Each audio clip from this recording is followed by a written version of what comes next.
এই যে গছবিধ দেখিছে আপোনালোকৰ ফালে বাৰু ইয়াৰ নাম কি? আমাৰ ফালে ইয়াৰ নাম হৈছে মধুসোলেং। আমি মধুসোলেং বুলি কওঁ আৰু বাকী ঠায়ে ঠায়ে কি কয় মই নাজানো। কিন্তু এই বস্তুটোৰে মানে এই পাতটোৰে মাছৰ আঞ্জা বনাই খাবলৈ খুবেই টেষ্টি, বহুতেই ভাল লাগে খাই। আপোনালোকে খাইনে বাৰু? অলপ টেঙা টেঙা লাগে, কিন্তু বহুত যথেষ্ট মানে টেঙাও নহয়, এটা নিয়মৰ যিটো টেঙা। আৰু প্ৰায়ে মাছ আনিলে মোৰ এইবিধ টেঙালৈ মনত পৰে যে মধুসোলেঙৰ পাতেৰে মাছৰ জোল খাম।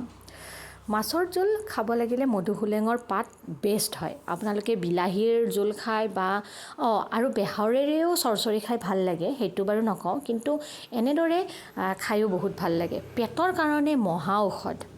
যদি পেটৰ গণ্ডগোল আছে বা তেনেদৰে কিবা পেটৰ অসুখ আছে, তেনেহ'লে এই পাতবিধ পেটৰ কাৰণে যথেষ্ট ভাল আৰু সৰু ল'ৰা ছোৱালীক খুৱাবলৈও বহুত ভাল, মানে খুৱাবই লাগে। মোৰ ল'ৰাক যদি মই মাছেৰে আঞ্জা বনাই দিওঁ, সি বাৰু মাছ সিমান খাই ভালেই নাপায়, তথাপিও মাছৰ আঞ্জাখন খালেও সেইখিনিও যথেষ্ট পেটৰ কাৰণেই ভাল। গতিকে আজি ভাবিলোঁ যে আপোনালোকক এই মধুসোলেঙৰ পাতেৰে কেনেদৰে বনায়, তো মই সেইটো আপোনালোকক দেখাম।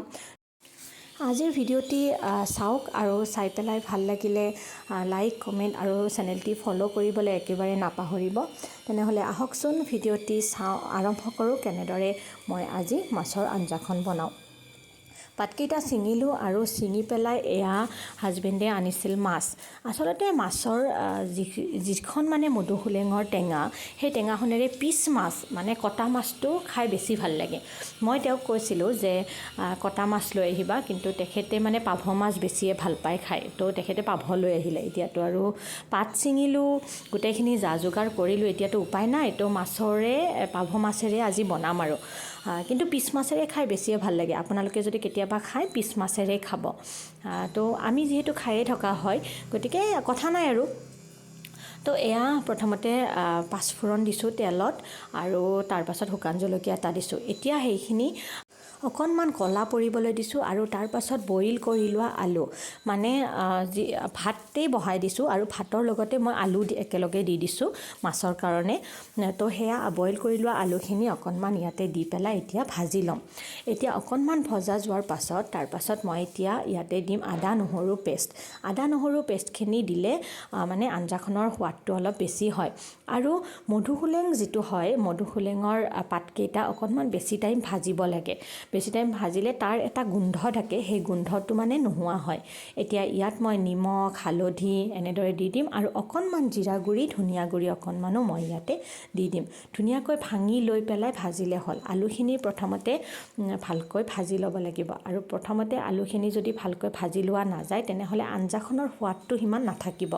গতিকে ভালকৈ ভাজি লৈ পেলাইহে মধুসোলেঙৰ পাতখিনি আমি ইয়াতে দি দিম। এতিয়া ইয়াত মই দিছোঁ জিৰা গুড়ি, লগতে অকণমান ধনিয়া গুড়ি। আপোনালোকে যদি ভাবে যে বেলেগ মছলা ইউজ কৰোঁ, তো বেলেগ মছলাও আপোনালোকে দিব পাৰে।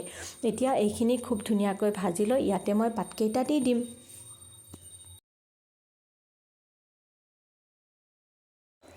এতিয়া মই ইয়াতে ধুই লোৱা পাতকেইটা ধুনীয়াকৈ দি দিম। এয়া চাওকচোন। আৰু এটা ভাল যে এই পাতবিলাক একো কুটি থাকিব নালাগে, ডাইৰেক্ট ছিঙি আনক, ধুৱক আৰু বহাই দিয়ক, মানে কাম সিমানখিনিয়ে আৰু। বাকী মছলা যি লাগে সেইখিনি বাৰু আপোনালোকে যোগাৰ কৰি ল'ব। আৰু এতিয়া আৰু চাওকচোন, পাতখিনি বহাই দিয়াৰ লগে লগে গোটেইখিনি একেবাৰে গলিয়ে যায় লগে লগে। মানে টেঙা বোলা বস্তুটো সেনেকুৱাই, যিকোনো টেঙা পাতে যদি আপোনালোকে কেৰাহীত বহাই দিয়ে, তেনেহ'লে সেইখিনি ধুনীয়াকৈ মানে লগে লগে গলি যায়। কিন্তু গলি যোৱাৰ লগে লগে পানী দিব নালাগে, তেতিয়া গোন্ধ এটা থাকে, সেই গোন্ধটো থাকি যায়। গতিকে ইয়াতে ভালদৰে ভাজি অকণমান সময় ভালদৰে ভাজিব লাগিব, আৰু ভাজি পেলাইহে ইয়াত আমি পানী দিম। এতিয়া এইখিনি সম্পূৰ্ণৰূপে ধুনীয়াকৈ ভাজি ল'লোঁ, আৰু ভাজি লৈ পেলাই ইয়াতে এতিয়া মই পানী দিম। পানী আপোনালোকে জোখমতে দিব, যিমানখিনি আপোনালোকক লাগে। এতিয়া মই হাজবেণ্ড আৰু ল'ৰাটো খাম, গতিকে আমি তিনিজনৰ অনুপাতে আমি পানী দিম ইয়াতে। এয়া এতিয়া পানীখিনি দি দিছোঁ আৰু পানীখিনি দি দিয়াৰ পাছত ভালকৈ উতলিবলৈ দিব লাগে আৰু ভালকৈ উতলাৰ পাছত এইখন আৰু নমাব পৰা হৈ যাব। এয়া আছিল একেবাৰে চিম্পল ৰন্ধাৰ পদ্ধতি। গতিকে একো টানেই নহয়, এইখন আঞ্জাৰে খুব ধুনীয়াকৈ ভাত খাব পাৰি। গতিকে আপোনালোকে এনেদৰে কেতিয়াবা বনাই খাব আৰু সকলোৰে ঘৰত এনেকুৱা ধৰণৰ ঔষধি গছ থকাটো প্ৰয়োজনীয়, মানে থাকিব লাগে। যেনে ধৰক ভেদাইলতা, এনেকুৱা যিবিলাক ঔষধি গছ আছে ধৰক পেটৰ কাৰণে ভাল, তো সেইবিলাক থকাটো প্ৰয়োজনীয়। আমাৰ ঘৰত আছে, আমি ৰুইছোঁ। আৰু এয়া আঞ্জাখনো হৈ গ'ল ইতিমধ্যে। আপোনালোকে যদি ভিডিঅ'টি ভাল লাগে তেনেহ'লে লাইক কমেণ্ট কৰিব।